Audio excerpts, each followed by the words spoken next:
안녕하세요, 채널 머어지입니다. 오늘은 카메라 보여드리려고 해요. 후지필름 X100V입니다. 사실 어쩌다가 여기까지 왔는지 모르겠어요. 별로 가성비가 좋지 않기로 유명한 후지필름 카메라인데, 그것도 무려 렌즈 교환 방식도 아니고, 이 RF100V는 렌즈가 고정된 형식입니다. 이렇게 보시면 이전에는 X-E3를 썼었어요. 후지필름. 그걸 사는 게 아니었는데 첫 발을 딛고 만 거죠. 후지필름에 쓰다 보니 어쨌든 후지필름은 가장 큰 일단 매력은 필름 모드예요. 이렇게 필름 시뮬레이션 할 수 있어요. 자기가 원하는. 그래서 당장이 다 각 모드마다 개성도 뚜렷하고 개성도 강하고 색감도 뭐 그 모든 게 다 좀 재밌습니다. 그래서 하나하나 특징이 또 있고, 예를 들어서 뭐 자연을 찍고 싶다 했을 때는 벨비아로 찍는 편이고요. 뭐 여러가지 이게 연구해 가면서 찍는 그런 새록새록한 재미가 있습니다. 그래서 후보정이 필요가 없다. 뭐 전문적으로 하시는 분들이야 사진 찍고 후보정도 하고 하시겠지만, 카메라를 갖고 다니는 건 세상 귀찮고 사치야, 혹은 이제 귀차니즘. 옛날에 이제 DSLR도 갖고 있고 지금도 집에서 어느 방구석에 처박혀 있기는 하죠. 뭐 렌즈들도 마찬가지. 근데 이제 시간이 지날수록 나의 행동 방식에 대해서 잘 알게 됩니다. 근데 저는 결국엔 렌즈 달린 카메라를 들고 다니지 않게 되더라고요. 그래서 어쨌든 필름 모드가 상당히 개성이 있고 재미있고 그리고 꽤 고품질이다. 그래서 귀차니즘인 사람들에게 사진 찍는 즐거움을 준다. 왜냐면 잘 나온 사진들이 재미를 주는 건 아니거든요. 근데 후지필름 카메라들은 무언가 즐거움, 재미를 줍니다. 근데 그거를 알아서 해준다는 거죠. 내가 시간을 들여서 컴퓨터로 옮겨서 포토샵이나 뭐 여러가지 프로그램으로 후보정을 할 필요가 없다는 거예요.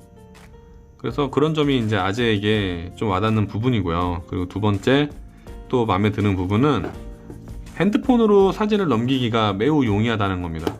그래서 프로그램으로 사진을 넘기기가 아주 용이해요. 아무리 사진을 찍어도 카메라가 좋아도 보기가 이거 아래 USB 열어서 리더기에 꽂아서 봐야 되면은 이거 결국엔 이 짓 안 하게 되거든요. 근데 얘는 캐논도 소니도 다 핸드폰으로 넘기는 방식이 있기는 한데, 얘는 후지필름은 누적이 되는 태깅 방식입니다. 태깅.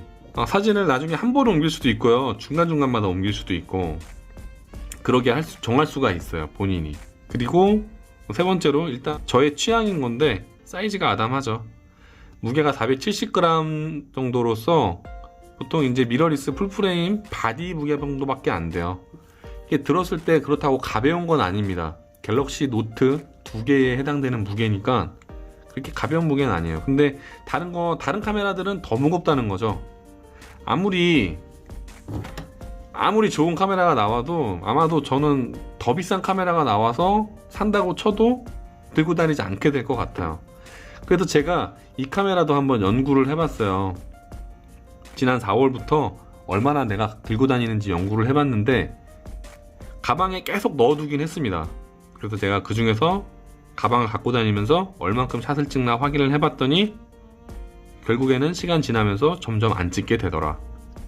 그거는 뭐 결국에는 카메라가 얼마나 무겁고 얼마나 가볍고 이런 걸 떠나서 결국에는 핸드폰이 아니기 때문에 핸드폰이 아닌 들고 다니는 그냥 다른 물건이었다는 거죠. 그래도 제가 봤을 때는 가장 용도가 있는 거는 여행 갔을 때예요. 여행 갔을 때 모쪼록 여행 갔을 때 휴대폰 사진으로 찍었을 때는 뭔가 좀 깊이는 떨어지잖아요. 심도랄 것도 없고. 근데 거기에 비해서 카메라로 찍었을 때 사진들은 꽤 나중에 봐도 예쁘고요. 뭐 자연을 담는다거나 그런 게 꽤 좋죠. 그리고 예뻐요. 예쁘고 이전 X100에서는 이게 안 됐다고 하더라고요. 이게 안 됐다고 하는데 뭐 생겼다고 해서 뭐 굳이 이거 꺼내서 꼭 낮게 찍어야겠다 그렇게 생각 들지는 잘 않고요. 그냥 찍는 거죠. 그냥 뚜껑 열고 켜고 초점하고 찍고 이렇게 기동성이 좀 있습니다.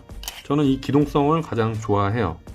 누구는 예쁜 쓰레기라고 하던데 이래저래 귀찮다, 그리고 들고 다니기, 그리고 앞에 렌즈 긴 것도 싫다 하시는 분들이 갖고 다니면 딱 좋을 것 같아요.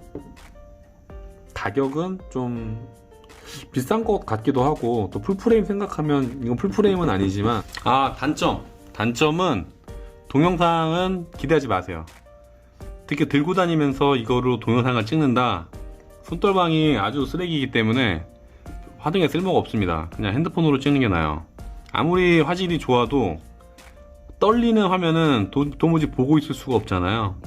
그래서 동영상용으로 사시지 마시라. 동영상용으로 사신다면은 차라리 소니를 사시는 게 훨씬 낫다고 봐요. 그런데 동영상도 조금 필름 모드로 느낌있게 찍고 싶다 하시면 뭐 이것도 나쁘진 않을 것 같습니다. 대신 이제 짐벌이 필요하겠죠. 움직이면서 찍으려면. 그리고 뭐 삼각대에 놓고 찍는 거라면 별 상관없을 것 같습니다. 동영상. 이게 사이즈가 아주 큰 건 아니지만, 렌즈가 튀어나오진 않아서 아주 큰 건 아니지만 그래도 작은 건 아니에요.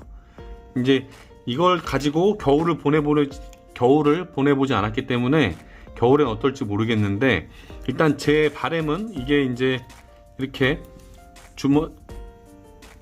주머니 큰 겨울옷 점퍼에는 들어가지 않을까, 그런 바람에서 요 사이즈를 산 건데, 결국 또 가방을 갖고 다녀야 되는 건지 그건 나중에 봐야 될 것 같아요. 막 썼는지 벌써 이런 데는 벌써 칠이 벗겨졌네요. 어쨌든 내가 이거 왜 갖고 다니나, 왜 이걸로 왜 찍나 생각을 해보니, 첫 번째 사진이 예쁘게 나오고, 두 번째 스마트폰과의 연결이 매우 용이하다. 그 두 가지인 것 같습니다. 근데 또 동영상은 또 안 넘어가요. 따로 또 어플 안에서 들어가서 가지고 와야 됩니다. 굳이 무선으로 갖고 오고 싶으면. 근데 용량이 크면 그렇게 효과적이진 않죠. 그래서 그냥 이 리더기로, 동영상을 리더기로 옮기고 사진은 이걸로 옮기고. 그래서 이 카메라로는 주로 동영상을 갖고 다니면서 동영상을 찍는다기보다는 주로 카메라 용도고요. 동영상은 그냥 스마트폰으로 찍죠. 그렇게 요약되는 것 같습니다. 저는 아무리 비싸고 좋은 카메라라고 해도 본인의 행동 양태를 알고 접근을 해야 삽질을 안 하게 되겠죠. 이상입니다. 샘플 몇 개 보여드릴게요.